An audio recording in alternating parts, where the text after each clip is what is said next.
안녕하세요. 이종훈의 창업 카페 카페지기 이종훈입니다. 반갑습니다. 오늘은 이제 문의가 또 온 게 있어서 회신 드리고 또 여러분하고 공유할 만한 내용이 있어서 어, 그 부분을 조금 잡아가지고 말씀을 드리려고 영상을 만드는데요. 두 가지 포인트예요.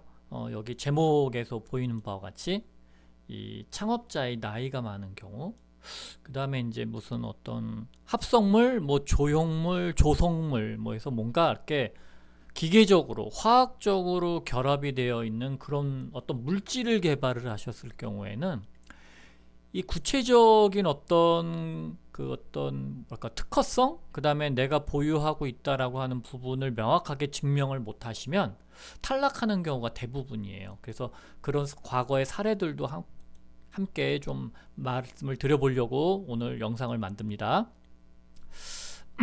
자, 오늘 이제 의뢰 오신 경우는 이제 메일로 사업 계획서를 이렇게 보내주셨어요. 예창패 이제 지원하시려고 보내주셨는데, 뭐 제 유튜브 영상을 보시고서 이제 아마 용기를 내셔서 보내주셨는데, 뭐 용기까지 내실 필요는 없고요. 그냥 이렇게 제가 시간 되면 봐드리는 거니까 뭐 마감되기 한 일주일 전 정도까지만 보내주시면 제가 시간이 되는 대로 해드리지만, 뭐 내일 접수해요 그런 거는 뭐 제가 놀고 있지 않은 한 대응이 어렵겠죠. 그래서 일단 시간적으로도 오늘 주말이니까 이제 가능한 것 같아서 일단 피드백 드렸고요. 피드백은 이렇게 일단 제가 뭐 많이 보지는 않고요. 한 두 번 정도 봤어요. 이해 안 되는 부분, 빠진 부분이 없나. 그래서 처음에는 이제 공학적인 방법, 그러니까 심사하는 사람의 눈높이에 맞는 평가 방법에 대해서 스캐닝 한번 쫙 하고, 두 번째는 이제 내가 심사위원이면 난 이 부분이 궁금하다는 부분들을 조금 다시 한번 이렇게 짚어봤어요. 그래서 뭐 이렇게 제가 한 11가지 정도 이렇게 답변을 좀 드렸고요.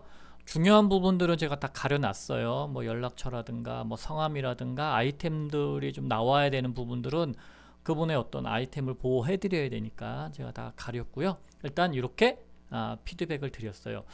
이 피드백을 드리고 나서 좀 약간 뭐라 그럴까 이제 드는 생각이 뭐냐면, 추가적으로 드리고 싶었던 게 이제 이분은 약간 에코 스타트업도 되지 않을까라고 하는 부분. 그러니까 추가적인 정부 지원 사업에 대한 이야기를 제가 좀 그 피드백으로는 못 드렸는데, 에코 스타트업의 접수 마감은 됐어요. 그렇지만 혹시 내년에 다시 한번 뭐 도전을 한다든가, 혹은 뭐 이번에 예창패가 되시고 나서 다음에 하실 때는 에코 스타트업 사업도 나쁘지 않겠다라는 생각도 좀 들었고요. 지금 이제 이걸 지원하시는 거니까.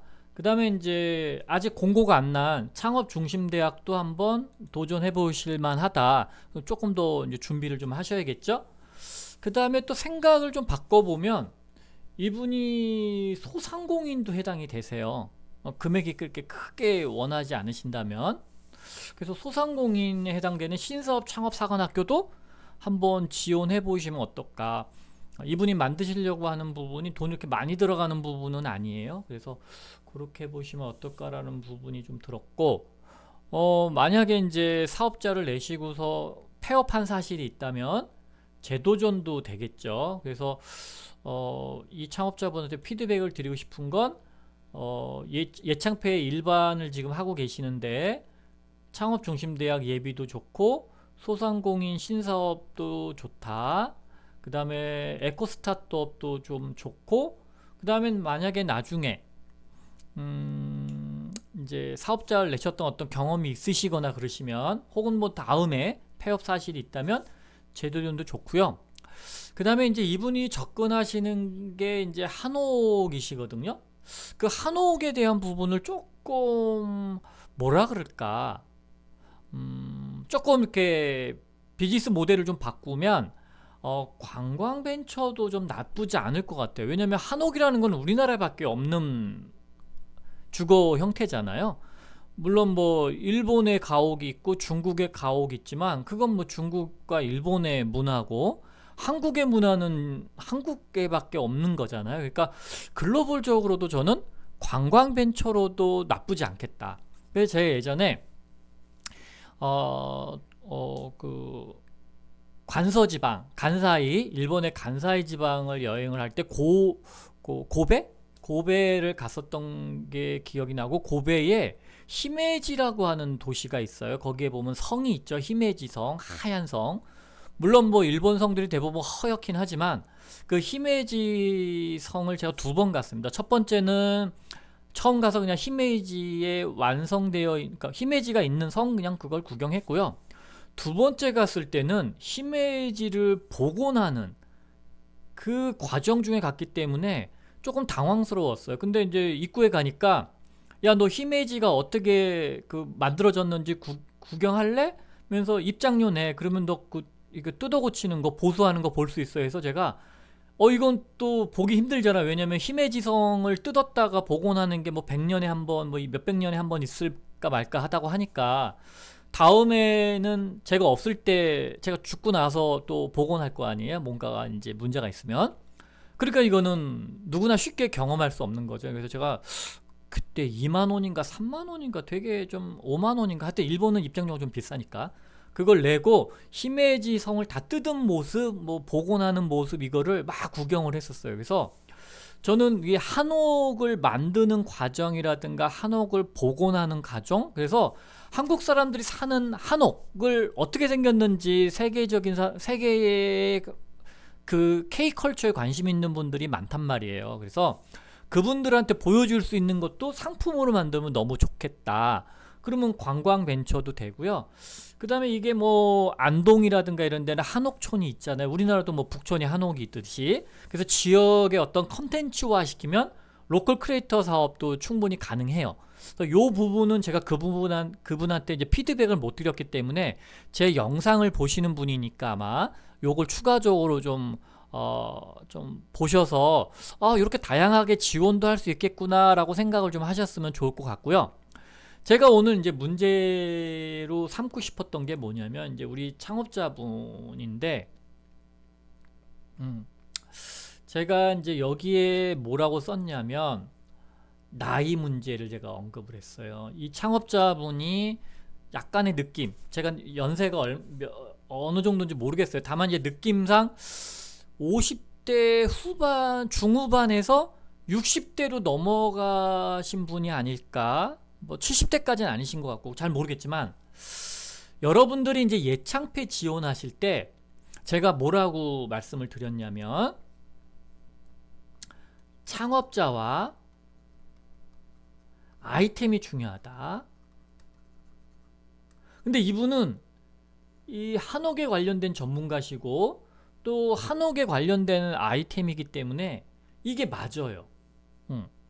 그런데 제가 여기서 이제 그동안 한 번도 언급하지 않았던 부분이 뭐냐면 나이예요. 나이. 왜 나이를 언급하냐, 창업하는데. 물론 뭐 저도 나이가 있으니까 50대니까 50 중반이죠 이제.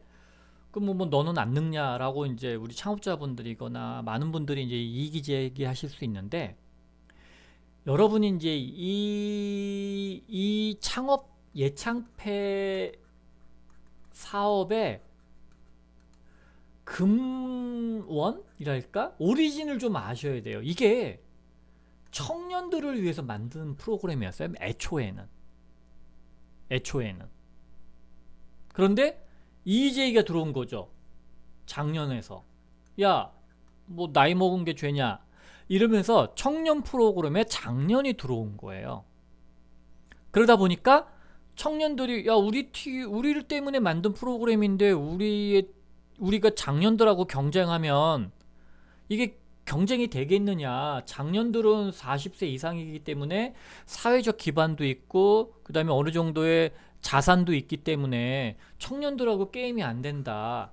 그래서 나온 게 청년 창업 사관학교예요. 청창사예요. 그러니까 애초에 예창패의 출발은 39세 미만의 청년들을 위해서 만들었는데, 이 나이 제한을 풀어버리면서 청년들이 좀 열세에 놓이는 거죠. 왜냐면 작년하고 경쟁해서는 유리할 수가 없으니까. 그래서 청창사가 따로 만들어진 거예요. 자, 그러면 나이 제한하고 관계없지 않냐라고 얘기하실진 모르겠는데, 제가 심사를 멘토를 이 창업 예창패가 태생이 기술 사업화 창업 어쩌고저쩌고부터 출발을 한 거예요. 그때 이제 기보가 맡아서 이렇게 운영 관리 해줄 때였거든요. 그게 그 다음에 예창패로 이름이 바뀐 거지만 이 사업의 첫 해부터 제가 이 사업에 참여를 했기 때문에 심사하고 멘토링하고 참여를 했기 때문에 이 사업의 근간을 알아요. 오리진을 알아요. 오리진. 그래서 이게 나이가 많은 창업자에 대한 약간의 페널티가 있어요. 보이지 않는. 그래서 제가 나이가 어느 정도인지는 모르겠지만 이게 아무리 창업자와 아이템이 잘 맞아 있어도 이 창업자의 나이가 조금 있으시면 요게 긍정적으로 생각하지 않을 확률이 좀 높습니다라는 코멘트를 제가 꼭 달아드렸어요. 이분한테. 그러니까 이건 여러분들 좀 알고 계시면 좋아요. 그럼 뭐 반드시 다 불리하냐? 꼭 그런 건 아닌데 만약에 나이가 많은 창업자가 뭐 예를 들어서 60대, 70대 뭐 이런 분들이 지원하시면 50대까지는 그래도 뭐 좀 크게 문제 삼는 경우는 없었는데 60대, 70대로 가게 되면 심사위원들이 절대로 긍정적으로 판단하지 않는 나이대라는 거. 그게 오늘 제가 전달해드리고 싶은 메시지 하나예요. 두 번째, 이분이 만드시려고 하는 제품이 뭔가 이렇게 섞은 조성물이에요. 조성물, 뭐 화합물, 뭐 결합물 뭐 이런 것들인데 어떤 사례가 있었냐면 옛날에 제가 한 3번의 경험이 있는데 3번의 심사와 멘토링 경험이 있는데 이 3번이 어떤 분이냐면 난연제 불에 타지 않는 거. 그래서 이분들이 뭔가를 코팅을 해요. 이렇게 코팅을 하고 여기다가 막 화염 방사기 같은 거 토치로 막 하니까 불이 안 타는 거예요. 이 화합물을 개발을 했으니까 이걸 특허를 내면 되잖아요. 근데 뭐 저도 이해해요. 제가 공학도니까. 특히나 이 화학적 조성물들은 특허로 내면 카피하기가 너무 쉬워요. 왜냐하면 뭐 무슨 A, B, C, D 성분이 뭐 7대 1대 1대 1 이렇게 섞여 있으면 이게 뭐 7대 2대 0대 1 요래도 거의 성능이 비슷하게 나와요. 화합물들은 그래요. 화합물들, 조성물들은 이렇게 뭐 섞어 놓은 것들은. 그렇기 때문에 이걸 특허를 못 내시는 거예요. 특허 내면 그냥 유사하게 뺏기니까. 그리고도 충분하게 성능이 나오니까. 뭐 100%까지는 안 나와도 90%까지만 나와도 되니까. 그쵸? 그래서 이 조성물에 대한 언급이 없는 거예요. 이게 구체적으로 특허를 냈다, 논문을 냈다, 그러면은 이게 기술을 갖고 계시구나라고 인정은 되는데 이렇게 베끼기가 쉬우니까 이런 것들을 자기 그냥 노하우로만 알고 있고 특허나 이렇게 자산화하지를 않으세요. 그러니까는 이분들이 이 기술을 갖고 있는지 없는지 심사위원이 알 길이 없어요. 그래서 여기에 탈락 처리하는 경우가 비일비재해요. 그리고 어떤 분은 발열 코팅을 해 갖고 왔어요. 여기다가. 그래서 이 조성물, 화학물질을 바로 발열이 돼서 좋아요 이렇게 얘기하는데 그러면 이 기술을 어떻게 확보했는지 특허 갖고 계세요 했더니 그건 특허 못 내겠대요. 그래서 제가 방염, 내연제, 그 다음에 뭐 이런 뭐 발열체, 뭐 이런 화학물질들을 개발하신 분들이 대부분 특허를 안 내세요. 그냥 노하우 기술로만 알고 싶은 거야, 자기가. 근데 심사위원들은 이분이 갖고 있는 건지 거짓말한 건지 어떻게 알아요? 남의 거 뺏겨온 건지 남의 거 빌려온 건지. 그래서 혹시 이런 어떤 화학적 혹은 기계적인 어떤 이게 혼합물, 화합물, 조성물 뭐 이런 것들을 특허화 혹은 논문화하지 않으면 절대 이 기술을 갖고 있다고 판단해 줄 수가 없어서 무조건 탈락 처리해요. 이거는 99.9%예요. 뭐 어느 심사위원들은 뭐 뽑아줄 수 있을지 모르겠지만 제가 아는 한 이거는 99.9% 판단할 수가 없어요. 그러면 저래도 그렇게 거짓말할 수 있잖아요. 어디 가가지고 제가 이런 조성물 만들었어요. 그렇지만 특허 못 내요. 이래버리면 제가 갖고 있는지 안 갖고 있는지 어떻게 알아요? 그래서 심사위원들은 이런 부분에 있어서 부정적인 평가를 할 수밖에 없다. 그래서 오늘 나이, 그 다음에 이런 어떤 조성물, 뭐 혼합물, 혹은 뭐 화합물 이런 것들은 특허화하거나 논문화하지 않았으면 이분이 갖고 있다라고 판단할 근거가 없다. 그 다음에 이제 여러분들이 이제 뭔가를 이건 제 그냥 요청사항이에요. 어느 지역에 사시는지, 그 어느 지역으로 지원할 건지 이걸 좀 알면 뭐 여기에 플러스 알파를 제가 평가를 해드릴 수 있는데 이분이 어느 지역으로 갈지를 모르기 때문에 단순히 그냥 평가만을 본다면 창업자와 아이템, 창업자가 나이에 핸디캡이 좀 있고 아이템에는 이런 특허와 뭐 이런 논문 같은 게 없어서 본인 권리인지 모르겠어요. 그래서 제가 보통 같으면 제가 이거 1순위 위 아래 어딘가 있을 것 같아요 라고 할 텐데 제가 이분은 2순위 위아래 어딘가를 왔다 갔다 할 것 같다라고 약간의 부정적인 부분도 같이 표기를 해서 보내드렸어요. 그래서 약간 여기에 이제 지역적인 어떤 고려사항이 있다면 2순위